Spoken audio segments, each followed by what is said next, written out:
And finally, Mr. Bukhari, you in your testimony you mentioned Arshad Sharif's assassination in Kenya. That's sending shockwaves and making it hard for journalists, whether they are abroad or in country, to be able to exercise their ability to do their work. Can you elaborate a little bit about how has that shifted the culture for folks within country, not just those outside of the country? Sure. I mean, Pakistan in general has over about 200 independent private channels. So actually it was a very vibrant, we had very vibrant media that was always criticizing, questioning, analyzing the government to be. We've always had issues with media and the intelligence agencies, but they've been very minute compared to the overall.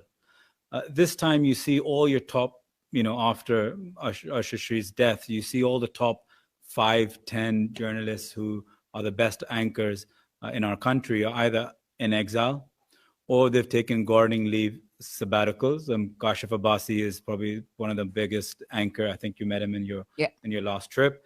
He's one of the best anchors in the country, if not the. He's on gardening leave, and reason is because he refuses to talk about weather, on a 9 o'clock show.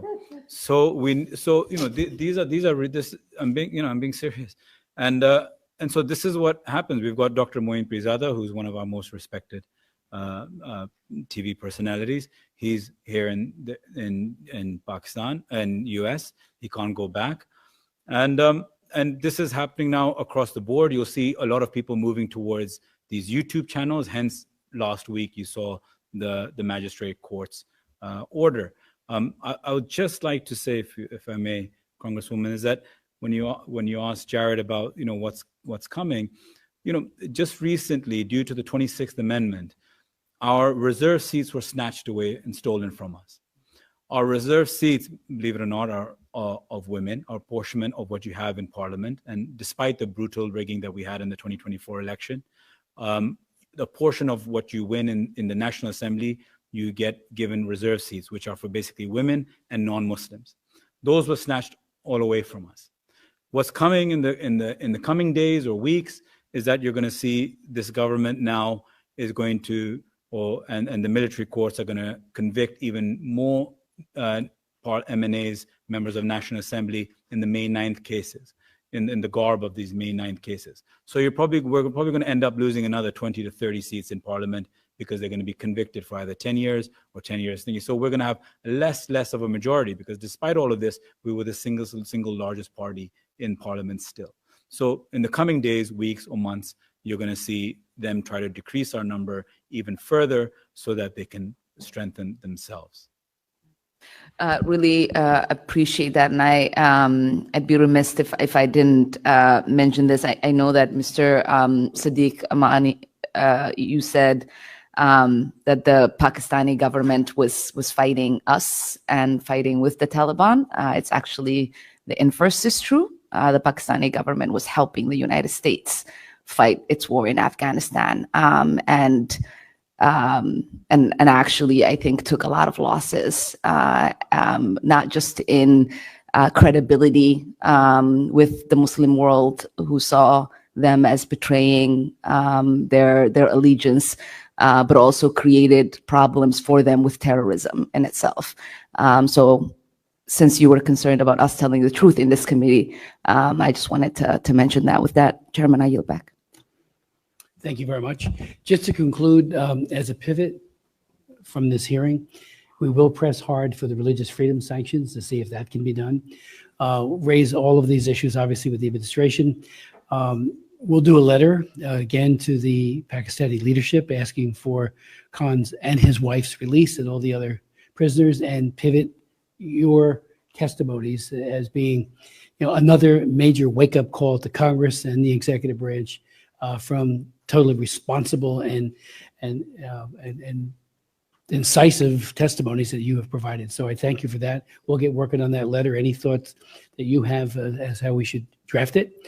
But your testimonies speak for themselves, and that will help. I worked closely with Shabazz Badi, who was horribly assassinated in 2011. Met with him many times. He really had this belief that there could be religious pluralism, that there can be coexistence, and he believed it to his bones, and to the core of his being, and yet he was assassinated. I met with Benazir Bhutto many times, going as far back as the Cairo Population Conference when she was there, or the women's it was in Beijing, and she was a very, very articulate, effective leader. Whether you agree with her politics or not, I agreed a lot with it, but she was very effective. She was assassinated. And now, of course, if we're all talking about, with Arshad being assassinated as well, a prominent member of the media, we need to call out, this isn't just transnational with him. Repression is transnational terrorism. And we need to make sure that the government knows that we hate it, and we're going to speak out against it and use sanctions to the best of our ability to try to mitigate it. I would point out that presidents have a propensity to meet with all sides. I chair the China Commission. I've worked on human rights in China. I've chaired 107 hearings. I'm barred from going to China these days. I'm barred from going to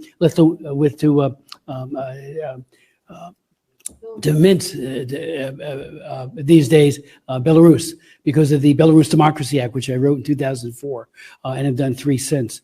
Barred from Russia too. You got that one right. And so what I'm saying is that our presidents traditionally have met with people who are unsavory. Why meet with Xi Jinping? Well, he is the president, but he's also a butcher, and he's committing genocide against the Uyghur, as we meet here again today.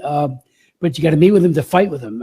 Even President Clinton had the butcher of Beijing, Xia Hatian, who came here. He ordered the operational commander, sent the tanks in, killed all kinds of people. He goes to the Army War College and says nobody died at Tiananmen Square. I put together a hearing within 2 days, had all of these witnesses who saw it, including the Time magazine correspondent, a editor from the People's Daily who went to prison for trying to report on the truth. And we had an empty chair. We invited him to come too. But he went to the White House. He was now defense minister, promoted because of his brutality. And I did ask the president, don't do that, please, but he did it. But that said, unsavory people, and we got to make sure that when they have that conversation in the White House, it is no holds bars. And they say, look, you may be the chief of staff of the military or whatever you might be, but we find this absolutely objectionable. We're going to speak out. So we're going to follow up on everything. Your testimonies, your courage is extraordinary, and I can't thank you enough for it. And thank you, Jared, for always being a man of so many great ideas. And we've worked with Jared on a lot of countries around the world, and he is all in on Pakistan. And I thank him for that. The hearing is adjourned.